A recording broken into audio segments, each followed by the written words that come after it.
পাকিস্তান কি এবার বিশ্ব মানচিত্র থেকে চিরতরে মুছে যাবে? ভারতের সেনাপ্রধানের এই এক হুমকিতেই কি কাঁপছে ইসলামাবাদ?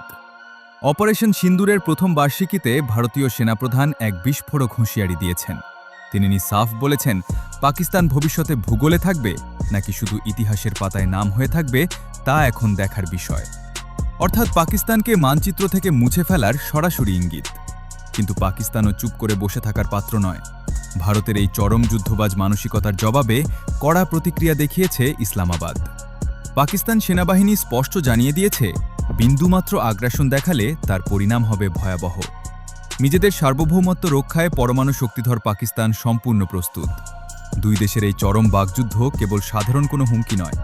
বিশেষজ্ঞদের মতে এই উস্কানিমূলক বক্তব্য দক্ষিণ এশিয়ায় যে কোনো মুহূর্তে একটি বিধ্বংসী পারমাণবিক যুদ্ধের আগুন জ্বালিয়ে দিতে পারে।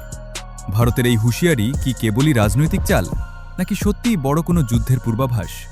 আপনার কি মনে হয়? কমেন্ট সেকশনে আপনার কড়া মতামত জানান।